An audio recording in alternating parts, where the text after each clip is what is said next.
Hello, আসসালামু আলাইকুম guys. তো দেখতে পাচ্ছেন উনি চারা সাফ করা হচ্ছে। তো অনেকটা ময়লা ছিল যার কারণে। আর একটু নিচে দাও না, এই সাইড দাও, এই সাইড, এই সাইড।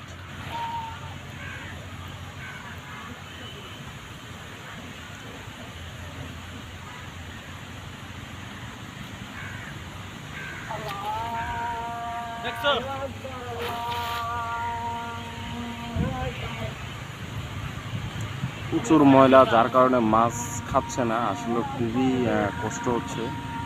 অনেকদিন ধরে বরকি মারতেছে কিন্তু আসলে মাছ পাচ্ছে না। তো সবাই 2টা 4টা করে পাচ্ছে কিন্তু উনি এখনো মাছ পাচ্ছে না অনেকদিন ধরে। বাট উনি অনেকটা কষ্ট করতেছে।